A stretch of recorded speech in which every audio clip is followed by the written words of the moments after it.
प्रमाण मिलता है कि ब्राह्मण से इतर जो वर्ण हैं उनको भी पढ़ने और पढ़ाने का, शिक्षा देने का अधिकार वैदिक वर्ण व्यवस्था में था। इसलिए शूद्र को शिक्षा प्राप्ति या शिक्षा प्रदान, अपनी सीमा तक शिक्षा प्रदान करने के अधिकार से वंचित वैदिक वर्ण व्यवस्था नहीं करती। इसलिए जहां कहीं यह बात कही जाती है कि प्राचीन काल में शूद्र को शिक्षा प्राप्ति या शिक्षा प्रदान, अपनी सीमा तक शिक्षा प्रदान करने के अधिकार से वंचित वैदिक वर्ण व्यवस्था नहीं करती।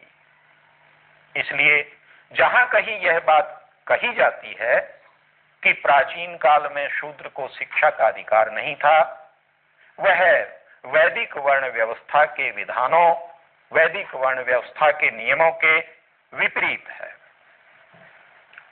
हम देखते हैं कि यह जो परंपरा है, वेद की परंपरा, मानव मात्र के अध्ययन की, मानव मात्र के धार्मिक अनुष्ठान की परंपरा, केवल वेदों में ही आदेश हो ऐसी बात नहीं है।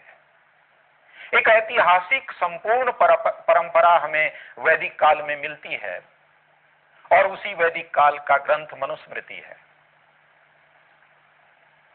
अनेक ग्रंथों में इस प्रकार के प्रमाण भरे पड़े हैं। हम अर्वाचीन विद्वानों के द्वारा सबसे प्राचीन ग्रंथ जो माने जाते हैं, ब्राह्मण ग्रंथ, सबसे पहले उसका प्रमाण लेते हैं। ब्राह्मण ग्रंथों में यज्ञों का विस्तार से वर्णन है। वहां शतपथ ब्राह्मण में एक वचन आता है, कहा गया है, चत्वारो वै वर्णाः ब्राह्मणो राजन्यो वैश्य है शूद्र है, न एतेषाम एकश्चन भवति यह सोमम वमति, स यद है एतेषाम एकश्चित् स्यात् है एव प्रायश्चित्ति। इस संदर्भ का अर्थ है कि वर्ण चार हैं, ब्राह्मण, राजन्य, वैश्य, शूद्र। इनमें कोई भी वर्ण ऐसा नहीं है जो यज्ञानुष्ठान में सोमपान का अधिकारी न हो, अर्थात यज्ञ करने का अधिकारी न हो। चारों वर्णों को यज्ञ करने का अधिकार है। यज्ञ में सोम औषधि का पान करने का अधिकार है। और अगली पंक्ति में आदेश देते हुए कहते हैं, यदि कोई वर्ण का व्यक्ति यज्ञ का अनुष्ठान नहीं करता है तो उसे इस दोष के कारण प्रायश्चित करना पड़ेगा। कितने स्पष्ट निर्देश हैं। शूद्र आदि वर्णों को भी यज्ञ का अनुष्ठान करने के अनिवार्य कर्तव्य के रूप में यज्ञ का अनुष्ठान बतलाया गया है। यदि वह यज्ञ का अनुष्ठान नहीं करेगा तो उसे प्रायश्चित करना पड़ेगा, स्वयं उस दोष के लिए, उस त्रुटि के लिए, उस गलती के लिए। यह ब्राह्मण ग्रंथों के अंदर स्पष्ट निर्देश आता है। मैंने आपके सामने गत चर्चा में वर्ण परिवर्तन के समय एक उदाहरण दिया था, वर्ण परिवर्तन का। कवश एलूश नाम का एक व्यक्ति शूद्रा के घर उत्पन्न हुआ था।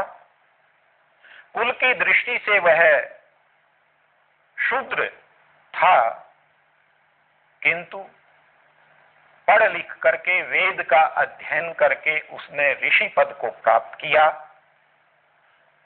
आज भी ऋग्वेद के दशम मंडल के 31 से 33 जो सूक्त हैं, उन सूक्तों का अर्थ दृष्टा ऋषि कवश ऐलूष लिखित मिलता है, जो इस बात का प्रमाण है कि शूद्र कुल में उत्पन्न होने वाले व्यक्ति के लिए वेदादि का अध्ययन या ऋषित्व, जो सर्वोच्च उस समय की विद्वत्ता की पराकाष्ठा थी, उसको प्राप्त करने का अधिकार था, उससे वंचित करने का अधिकार किसी को नहीं था।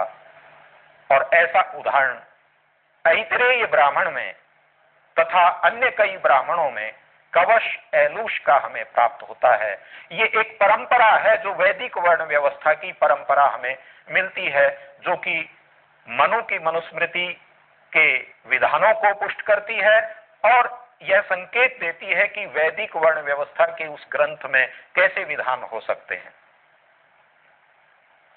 वाल्मीकि रामायण के अंतर्गत जब हम दशरथ के पुत्रेष्टि यज्ञ का वर्णन पढ़ते हैं तो हम देखते हैं कि उस यज्ञ के पुत्रेष्टि यज्ञ के अंतर्गत ब्राह्मण क्षत्रिय वैश्य और शूद्रों के ब्राह्मण क्षत्रिय और वैश्यों के साथ साथ शूद्रों को भी आमंत्रित किया गया था।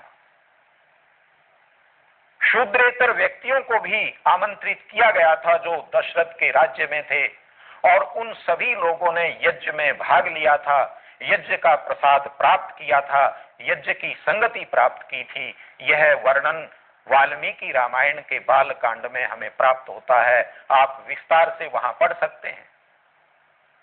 ये परंपरा है हमारी सभी को धार्मिक अधिकार प्राप्ति की, सभी को वेदाध्ययन करने के अधिकार की। और अब आ जाइए महाभारत के काल में। महाभारत में जितने भी राजसूय यज्ञ या अश्वमेध यज्ञों का वर्णन आता है, उन सभी यज्ञों में भी शूद्रों के सम्मिलित होने का स्पष्ट संकेत, स्पष्ट वर्णन वहां पर हमें मिलता है। यह परंपरा इस बात को सिद्ध करती है कि हमारे देश में वेदों से लेकर के न केवल महाभारत तक अपितु महाभारत के बाद तक भी मानव मात्र को वेद पढ़ने का अधिकार प्रदान किया गया था और मानव मात्र को धार्मिक यज्ञ आदि क्रियाओं को करने का अधिकार प्राप्त था। यह तो हुई ऐतिहासिक के उदाहरणों की बात। अब हम ले सकते हैं जो श्लोकों के प्रमाण हैं, उनको भी अपनी पुष्टि के लिए ग्रहण कर सकते हैं। महाभारत के शांति पर्व में बहुत ही स्पष्ट प्रमाण हमें ऐसे मिलते हैं जो उस वैदिक परंपरा की पुष्टि करते हैं।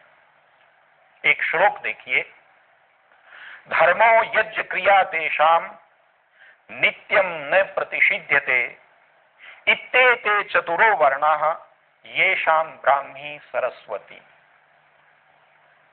बहुत ही सरल और स्पष्ट आदेश है। शांति पर्व में महाभारतकार कहते हैं कि ब्राह्मी सरस्वती वेद रूपी वाणी में चारों वर्णों का अधिकार है। धर्म पालन का, यज्ञ के अनुष्ठान का, उनके लिए नित्यम न प्रतिषिध्यते, बिल्कुल प्रतिषेध नहीं है।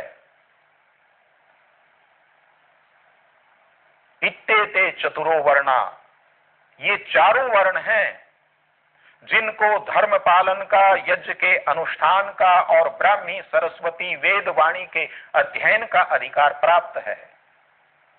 कोई निषेध नहीं है उनको, ये काम उनको करने चाहिए। महाभारत का वचन है। महाभारत तक की ये परंपरा हमें प्राप्त हो रही है। मनु तो आदि समाज के व्यक्ति थे, तो उनकी मनुस्मृति में इनका निषेध कैसे संभव माना जा सकता है?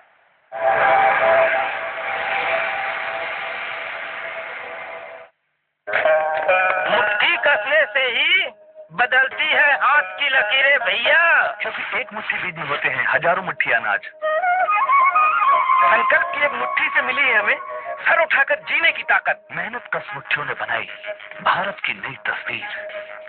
भारतीय कृषि परंपरा और आधुनिक विज्ञान का महामिलन लेकर आया है देश में कृषि क्रांति। और हमारे लिए आयुर्वेदिक स्वास्थ्य वर्धक